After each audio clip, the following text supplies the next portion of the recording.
In the autumn of 1807, Napoleon Bonaparte stood at a height of power that no ruler in Europe had touched for centuries. He had crowned himself emperor, shattered every army sent against him, and made the Tsar of Russia his friend on a raft in the middle of a river.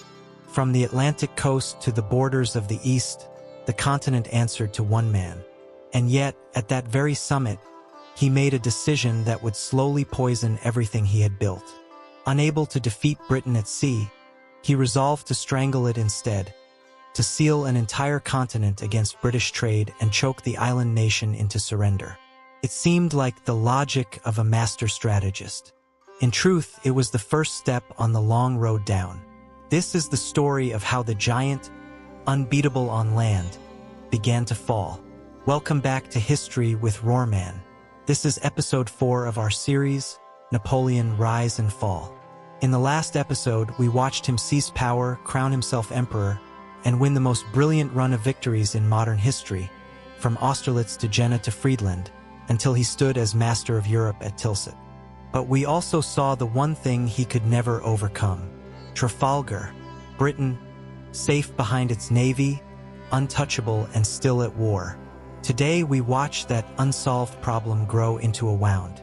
We will follow the great blockade meant to bring Britain to its knees, the disastrous adventure in Spain that bled France white, the last great victories bought at ever higher cost, and finally the march into Russia, the greatest military catastrophe of the age.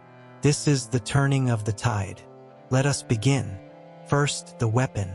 Since Trafalgar, Napoleon knew he could never invade England. The Royal Navy made the Channel an impassable wall. So he reached for a different kind of war, an economic one. On the 21st of November 1806, from conquered Berlin, he issued the Berlin Decree, launching what became known as the Continental System. The idea was simple and enormous. Britain was a nation of traders, a workshop, and a marketplace that lived by selling its goods to the world. If the entire European continent closed its ports to British ships and British commerce, then British trade would collapse, its economy would crumble, and its people, ruined and desperate, would force their government to make peace. The following year, the Milan Decree of 1807 tightened the noose further, declaring that any neutral ship that so much as obeyed British rules could be seized. Napoleon would defeat Britain not with cannon, but with commerce. And for a moment it looked as though he might have the power to do it. Tilsit had handed him the continent. With Russia now his ally, Prussia crushed and Austria beaten, Napoleon could command the ports of Europe to slam shut, from Spain to the Baltic, from the Netherlands to Italy. It was the boldest economic weapon anyone had ever attempted, an attempt to bankrupt a great power without firing a shot.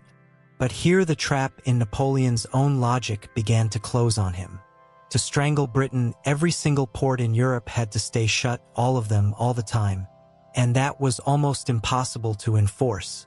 Britain still ruled the seas, and British goods were cheaper and better than the substitutes. Everywhere, merchants and smugglers found ways around the blockade, because everyone wanted what Britain was selling. Worse, the system hurt Europe as much as it hurt Britain. Ports fell silent, warehouses emptied, and prices soared across the continent. To Napoleon's allies and subjects, the Continental System felt less like a war on Britain and more like a punishment inflicted on themselves. The blockade was slowly turning the whole of Europe against him, and to plug every leak, he would have to keep pushing outward into places that did not want him. The first of those places was in the far southwest on the Iberian Peninsula. Portugal was Britain's oldest ally, and it flatly refused to close its ports. So in late 1807, Napoleon sent an army marching across Spain to conquer it, and French troops occupied Lisbon. But once his soldiers were inside Spain, Napoleon saw an opportunity, and he could not resist it. Spain was ruled by a weak and quarreling royal family, a shaky ally he had never fully trusted. Why leave it in unreliable hands when he could simply take it? In a piece of breathtaking arrogance, he lured the Spanish king and his son to the French border town of Bayonne, pressured them both into giving up the throne, and then handed the crown of Spain to his own older brother, Joseph Bonaparte. He would install his family and bring Spain fully into the fold. It was the kind of bold stroke that had always worked before. This time it detonated. On the 2nd of May, 1808, the people of Madrid rose up. Enraged at the sight of French soldiers seizing their royal family, crowds poured into the streets and attacked the occupying troops with knives and paving stones. The French crushed the rising and shot the rebels the next morning in brutal reprisals. Scenes of execution later burned into memory by the painter Goya. But the massacre did not cow Spain. It ignited it. What Napoleon had unleashed was not a rebellion to be crushed in an afternoon, but a national uprising, a whole people in arms. And the Spanish did not fight the way his enemies were supposed to fight. There was no single army to smash in one great battle, no capital to take that would end the war. Instead, the Spanish waged a savage guerrilla war, small bands ambushing patrols, cutting supply lines, and vanishing into the mountains, bleeding the French army by 1,000 cuts. And then came the blow that stunned Europe. In July of 1808, a French army trapped in southern Spain was surrounded and forced to surrender at a place called Bailén. Thousands of Napoleon's soldiers laid down their arms, not to a great power, but to a Spanish force. For the first time, a French imperial army had been defeated and captured in the open field. The myth of French invincibility, the aura of unbeatable power that had done half of Napoleon's work for him, was cracked. All across Europe, in every capital that hated and feared him, people looked at Bailén and allowed themselves a dangerous new thought. Perhaps the great Napoleon could be beaten after all. The Spanish disaster tore open a door, and Britain walked straight through it. At last, Britain had a place on the continent where it could fight France directly on land, with a friendly population to support it. British troops landed in Portugal under a general named Arthur Wellesley, a cautious, brilliant commander the world would soon know as the Duke of Wellington. He would spend the next years grinding down the French in the Peninsula, and when hard-pressed, he would fall back behind a vast, secret fortified position guarding Lisbon, the Lines of Torres Vedras, walls the French could not break. Spain became a running sore, an open wound that never healed.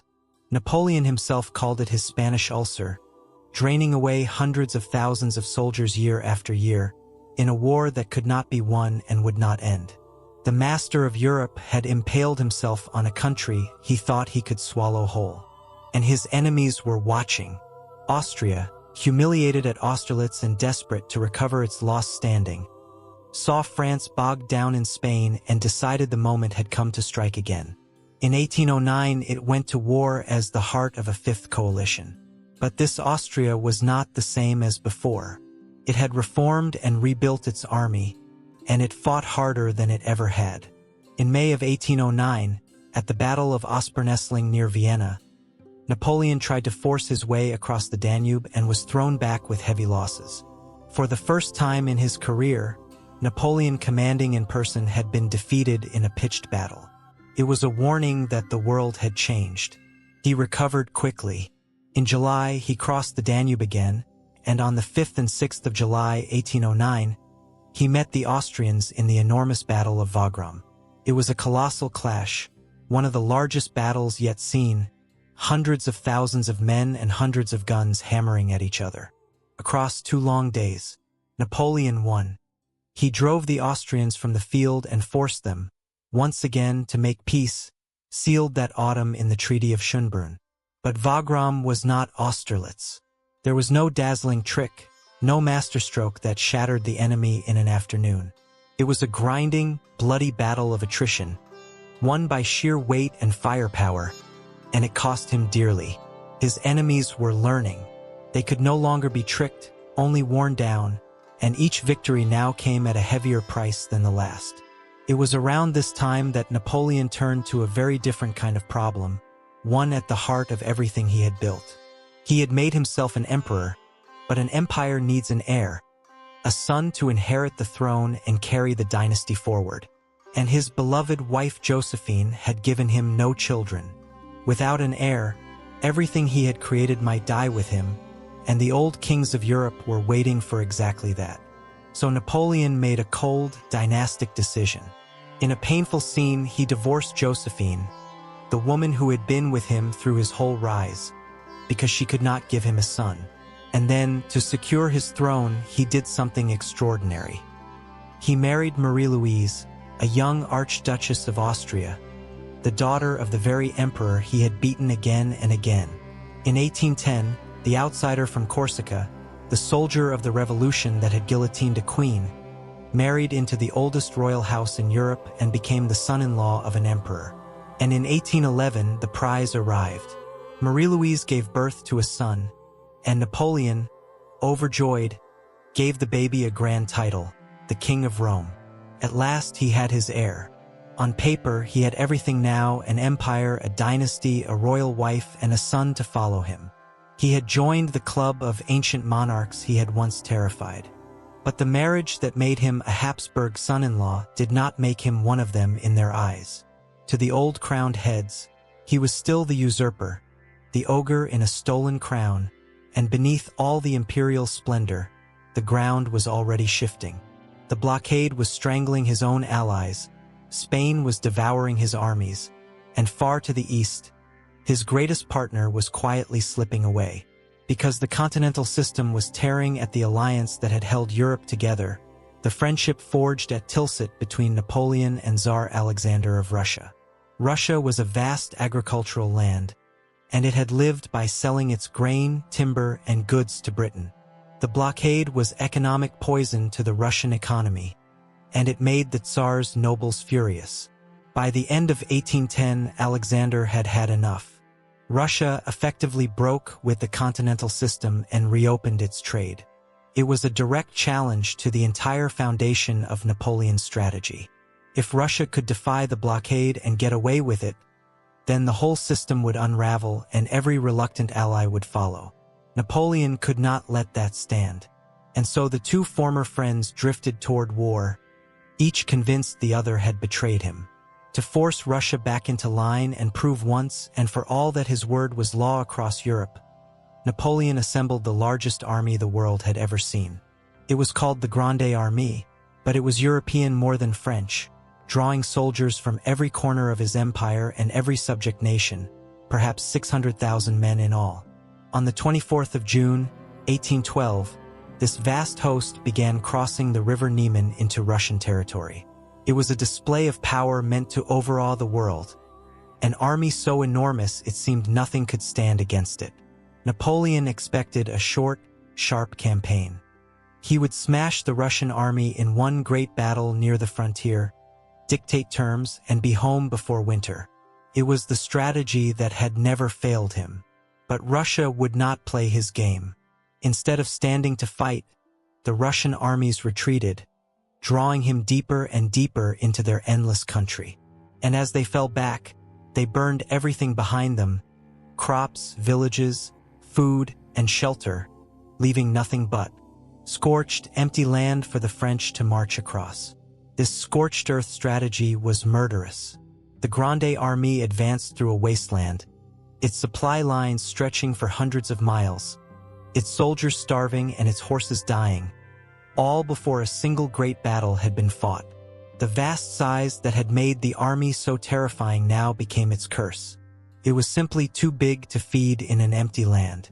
Week after week, Napoleon chased a foe that would not turn and fight, marching his men into exhaustion, deeper into the trap. At last, on the 7th of September, 1812, near a village called Borodino, about 70 miles from Moscow, the Russians turned and gave battle. What followed was one of the bloodiest single days in the history of warfare up to that time, a savage, head-on slaughter of massed artillery and desperate charges. By nightfall, tens of thousands lay dead or wounded on both sides. Napoleon held the field. In the narrow sense, he had won. But the Russian army was not destroyed. It withdrew in good order, bloodied but intact, to fight another day. Borodino was a victory that settled nothing, a hollow triumph paid for in a mountain of dead. The one decisive blow Napoleon had come all this way to strike had slipped through his fingers again. A week later, on the 14th of September, 1812, the Grande Armée marched into Moscow. And this, at last, was supposed to be the end. Take the great city, and surely the Tsar would sue for peace. But Moscow was not a prize. It was a trap. The Russians had abandoned it.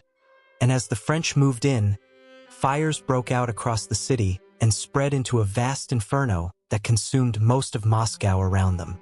Napoleon found himself sitting in a burned-out, empty capital hundreds of miles from home as autumn turned to winter. And then he waited, day after day, for a Russian offer of peace that never came. Alexander simply refused to negotiate. He understood something Napoleon would not accept, that time, distance, and the coming cold were weapons more powerful than any army. And every day the emperor waited in the ashes of Moscow, those weapons grew sharper. Finally, in October, far too late, Napoleon accepted the unthinkable and ordered the retreat. What followed was one of the most catastrophic ordeals in military history. The Grande Armée had to march back across the same devastated wasteland it had already stripped bare, now in the grip of the brutal Russian winter. The temperature plunged far below freezing. Men fell by the thousands from cold, hunger, and exhaustion, dropping in the snow and left where they lay. Around the edges of the dying column, swarms of Cossack horsemen struck without warning, cutting down stragglers and vanishing again. It was no longer a campaign. It was a slow, freezing march of death, a great army disintegrating mile by mile in the snow. The final horror came at the end of November 1812 at the river Berezina. The frozen crossing had thawed just enough to become an impassable barrier, with Russian forces closing in on every side, threatening to trap and annihilate what was left of the army. In a desperate feat, French engineers built makeshift bridges through the icy water, and part of the army fought its way across in scenes of terrible chaos and suffering. Thousands lost in the crush and the current and the cold. Some got over. Many did not. The Grande Armée survived the Berezina, but only just, and only as a shattered remnant of what it had been. Of the roughly 600,000 men who had crossed the Niemen full of confidence in June, only a broken fraction staggered back out of Russia that December. The largest army ever assembled had been almost completely destroyed, not smashed in a single great battle, but swallowed whole by distance, hunger, and the cold, by a country that had simply refused to break. Napoleon himself raced ahead of the ruins in a sleigh, hurrying back to Paris to raise new armies and hold his crumbling empire together. But the spell was broken now, and everyone could see it. So let us take stock as we always do. The story of this episode is the story of overreach. The same restless ambition and offensive genius that had made Napoleon master of Europe were now consuming him. To beat a Britain he could not reach, he built a blockade that turned his own continent against him. To enforce that blockade, he invaded Spain and found a wound that would not close. And when Russia defied him, he marched the greatest army in the world into a wilderness that devoured it. The giant, unbeatable on any battlefield, had been defeated by the two things his genius could not conquer: an ocean he could not cross and a space he could not fill. And now the aura of invincibility, cracked at Bailén, shattered forever in the snows of Russia, is gone. His enemies have seen it. Prussia, Austria, Russia, Britain, all the powers he humbled are watching the wreckage stagger home, and they are beginning to understand that this is their moment. In our next episode, the last of our series, all of Europe rises at once against the wounded giant. We will see the great battle of the nations, the fall of Paris, the exile, and the astonishing final gamble, 100 days that ended on a field called Waterloo. The tide has turned. The fall has begun. Thanks for watching, and I will see you in episode 5.